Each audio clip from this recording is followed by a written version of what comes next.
पालघर में साधुओं पर नरभक्षियों की तरह प्रहार करने वाली भीड़ के खिलाफ गुस्सा रह रहकर उमड़ता है। समझना मुश्किल हो जाता है कि आखिर समाज किस तरफ जा रहा है।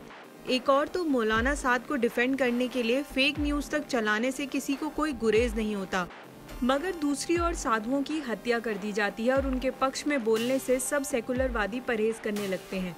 इस दौरान जो खुद को सोशल मीडिया पर बैलेंस होकर पेश करना चाहते हैं, वो इस घटना पर कम्युनल एंगल न ढूंढने की गुहार लगाते हैं, और जो कट्टरपंथी पहले से ही अपने चेहरे से सेक्युलर मुखौटे को उतार कर फेंक चुके हैं, वो या तो इस घटना पर चुप रहते हैं या फिर इसे एक अतिवाद के खिलाफ प्रतिक्रिया मात्र बताते हैं।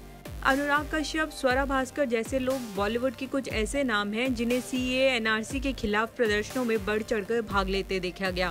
इन्होंने इस बीच न बिल्कुल एक तरफा होकर निराधार मांग को वाजिब ठहराने के लिए लड़ाई लड़ी, बल्कि समाज में ऐसे दिखाया कि देश का बहुसंख्यक अब अल्पसंख्यकों पर हावी हो गया है। अनुराग कश्यप ने तो उस दौरान गृह मंत्री के लिए यहाँ तक कहा कि इतिहास थूकेगा इस जानवर पर।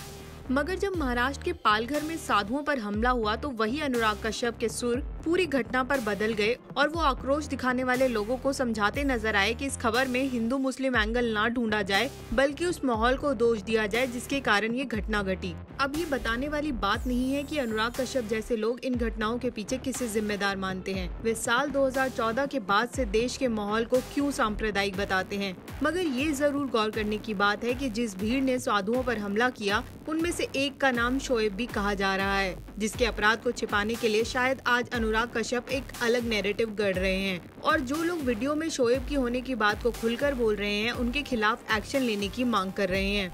यहाँ ऐसा नहीं है कि सेकुलर का खेल खेलते अनुराग कश्यप ने हमेशा इस लीग को फॉलो किया हो और हमेशा हिंदू मुस्लिम का एंगल उभारने पर लोगों को टोका हो। साल 2017 का उनका ट्वीट बताता है कि वो किस तरह हिंदुओं को अतिवादी और आतंकवादी तक कहते नजर आए थे। उस दौरान शायद उन्हें यही लगता होगा कि उनके गैंग द्वारा समाज में फैलाया गया जहर अंतिम सत्य होगा और जिन लोगों को बचाने निकलेंगे वो हमेशा आस्तीन में रहकर डसने का काम करेंगे। न कभी इनकी सच्चाई सामने आएगी और न कभी उनके पूरे एजेंडा को कोई तोड़ पाएगा।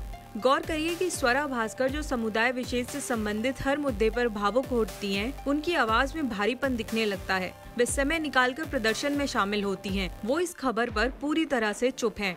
उन्हें शायद मालूम भी नहीं कि पालघर में साधुओं को उनके पोसे गए नरभक्षियों ने नोच लिया है। इसके अलावा उनके गिरोह के लोग जो इस घटना पर मुंह खोल रहे हैं, वो अपनी कड़ी निंदा में पालघर घटना को एक घटना मात्र की तरह पेश कर रहे हैं। गौर कीजिए कि कल जब ये खबर चारों तरफ फैल चुकी थी, उस समय मीडिया गिरोह के दिग्गज सोशल मीडिया पर क्या शेयर कर रहे थे। सिद्धार्थ वरदराजन, मीडिया गिरोह के वरिष्ठ पत्रकार और झूठ बनाने की फैक्ट्री द लायर के मालिक, जिस समय एक घटना चारों ओर फैल चुकी थी, उस समय वो तबलीगी जमात से लेकर होशियारपुर के मुस्लिमों की परेशानी उजागर करने में लगे थे।